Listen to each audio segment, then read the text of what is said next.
जय हिंद, नमस्कार दोस्तों। कैसे हैं आप लोग? आशा करते हैं कि आप लोग बहुत ही अच्छे होंगे। दोस्तों, आज हम लोग पॉलिटी में एक बहुत ही महत्वपूर्ण टॉपिक सरकार के अंग को पढ़ेंगे, चाहे वो केंद्र सरकार हो या राज्य सरकार हो। तो दोस्तों, आप लोग इस वीडियो को अंत तक देखें ताकि पूरी बातें आप लोग को अच्छी तरह से समझ में आ जाए। दोस्तों, अगर आप लोग हमारे वीडियो पर नए हैं तो हमारे चैनल को सब्सक्राइब करें, हमको सपोर्ट कीजिए। चलिए दोस्तों, स्टार्ट करते हैं इस क्लास को। सबसे पहले दोस्तों, केंद्र सरकार की बात करें तो केंद्र सरकार का वर्णन संविधान के भाग 5 में अनुच्छेद 52 से अनुच्छेद 151 तक किया गया है। वही बात करें राज्य सरकार की तो राज्य सरकार का वर्णन संविधान के भाग 6 में अनुच्छेद 152 से अनुच्छेद 237 तक किया गया है। दोस्तों, सरकार के 3 अंग होते हैं, चाहे वो केंद्र सरकार हो या राज्य सरकार हो। सरकार के 3 अंग होते हैं। कौन कौन से होते हैं? तो विधायिका,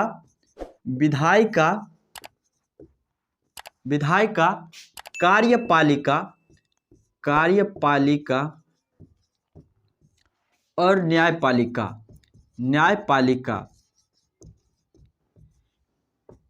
ये सरकार के अंग होते हैं, चाहे वो केंद्र सरकार हो या राज्य सरकार हो। सरकार के 3 अंग हैं, विधायिका, कार्यपालिका और न्यायपालिका। विधायिका का जो काम होता है, विधायिका का जो कार्य होता है, वो होता है कानून निर्माण करना,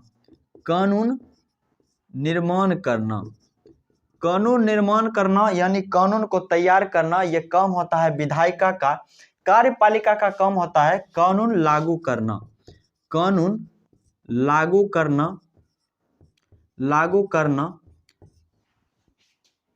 और न्यायपालिका का काम होता है कानून की रक्षा करना।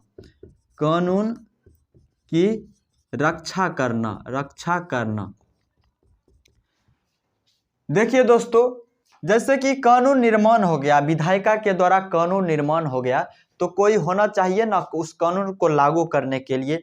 तो ये कार्यपालिका जो है, ये कानून को लागू करेगा, जो कानून विधायिका के द्वारा तैयार किया जाएगा।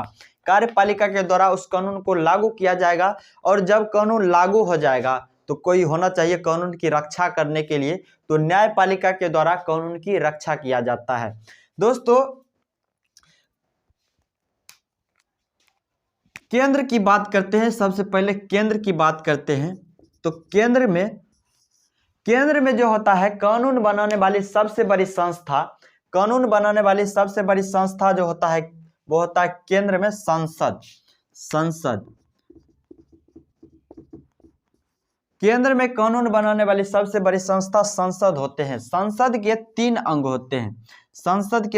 होते हैं। लोकसभा, राज्यसभा और राष्ट्रपति। ये 3 अंग हैं संसद के, और संसद केंद्र में कानून बनाने वाली सबसे बड़ी संस्था होती है। वहीं राज्य की बात करें,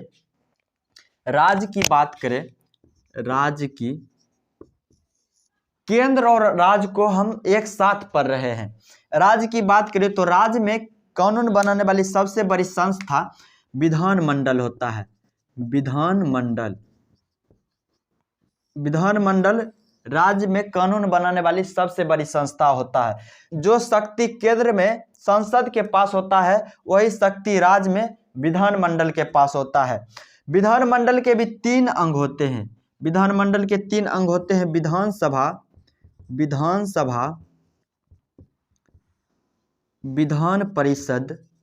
विधान परिषद और राज्यपाल। दोस्तों, ये हो गया विधानमंडल का अंग। विधानमंडल के 3 अंग है, विधानसभा, विधान परिषद और राज्यपाल। देखिए, जो शक्ति संसद में लोकसभा के पास है, वही शक्ति विधानमंडल में विधानसभा के पास है। संसद में जो शक्ति राज्यसभा के पास है, वही शक्ति विधानमंडल में विधान परिषद के पास है। संसद में जो शक्ति राष्ट्रपति के पास है, विधानमंडल में वही शक्ति राज्यपाल के पास होता है। दोस्तों, अगर संसद के अंग की बात करें तो संसद के 3 अंग होते हैं, लोकसभा, राज्यसभा और राष्ट्रपति।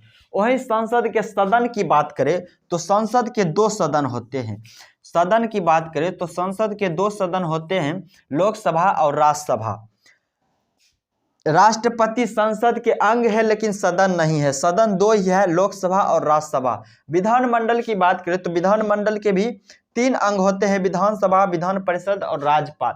अगर सदन की बात करें तो विधानमंडल का भी 2 सदन होता है, सदन विधानसभा और विधान परिषद। लेकिन किसी किसी राज्य में विधान परिषद नहीं है तो विधानमंडल के 1 या 2 सदन हो जाएगा। इस चीज को आप लोग अच्छी तरह से समझ गए होंगे। अब कार्यपालिका में आते हैं। कार्यपालिका की बात करें तो दोस्तों कार्यपालिका में केंद्र में कानून की निर्माण लोकसभा, राज्यसभा और राष्ट्रपति तीनों मिलकर कर रहा है। तो केंद्र में बात करते हैं कार्यपालिका की। केंद्र में कार्यपालिका की बात करें तो राष्ट्रपति के बाद कौन आते हैं? उपराष्ट्रपति। तो उपराष्ट्रपति हो जाएंगे उपराष्ट्रपति के बाद प्रधानमंत्री और अन्य मंत्रिमंडल जितने भी मंत्रिमंडल होंगे वो सभी मंत्रिमंडल और महान्यायवादी और नियंत्रक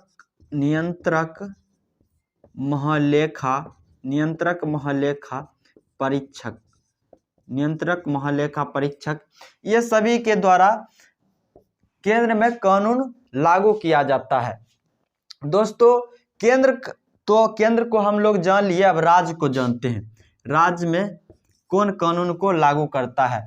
तो देखिए राज्य में विधानसभा, विधान परिषद और राज्यपाल के द्वारा कानून का निर्माण किया जा रहा है, तो लागू करेगा। राज्य में राज्यपाल है तो उपराज्यपाल नहीं होता है। राज्यपाल के बाद होते हैं मुख्यमंत्री सीएम। मुख्यमंत्री के बाद अन्य मंत्रिमंडल हो जाएगा मंत्रिमंडल हो गया। और हो गया यहाँ पे महान्यायवादी है केंद्र में, तो राज्य में हो जाएगा महाधिवक्ता। महान्यायवादी देश का सबसे बड़ा विधि अधिकारी होता है। महान्यायवादी केंद्र में जो शक्ति महान्यायवादी के पास होता है, राज्य में वही शक्ति महाधिवक्ता के पास में होता है। राज्य का सबसे बड़ा विधि अधिकारी महाधिवक्ता होता है। इस चीज को हम लोग समझ गए। अब देखिए न्यायपालिका की बात करते हैं कि केंद्र में या और राज्य में कानून की रक्षा कौन करता है। सबसे पहले केंद्र की बात करते हैं। केंद्र में जो है, केंद्र में कानून की रक्षा सुप्रीम कोर्ट के द्वारा किया जाता है। सुप्रीम कोर्ट यानी उच्चतम न्यायालय के द्वारा केंद्र में कानून की रक्षा किया जाता है। वही राज्य की बात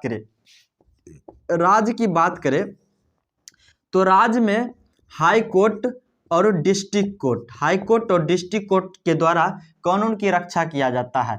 हाई कोर्ट यानी उच्चतम न्यायालय और डिस्ट्रिक्ट कोर्ट का मतलब अधीनस्थ न्यायालय। दोस्तों हमारा जो सुप्रीम कोर्ट है वो नई दिल्ली में है। नई दिल्ली में सुप्रीम कोर्ट है। हाई कोर्ट की बात करें तो हाई कोर्ट हमारा पटना में है। हाई कोर्ट पटना में है। इस सभी बातें को हम लोग अच्छी तरीका से जान चुके हैं। अब हम जानते हैं सरकार कितने प्रकार के होते हैं। दोस्तों सरकार के प्रकार को जानते हैं। सरकार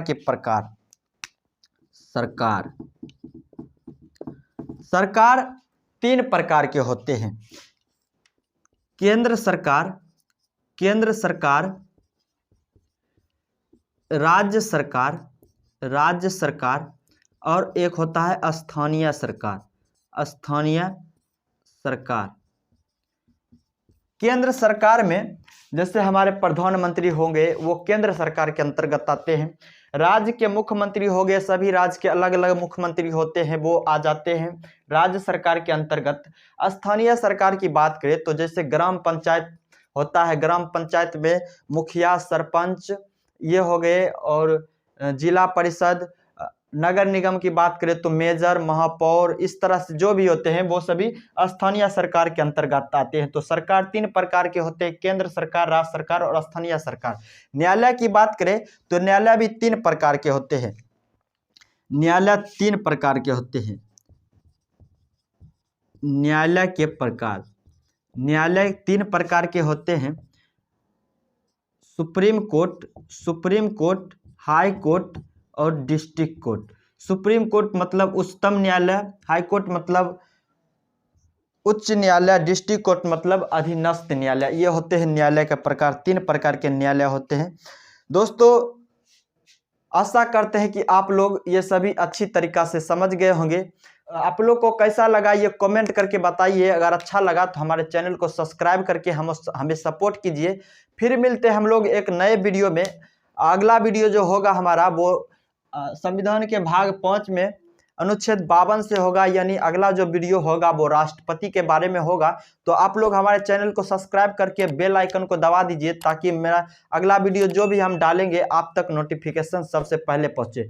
तो फिर मिलते हैं हम लोग अगले वीडियो में। तब तक के लिए जय हिंद, वंदे मातरम।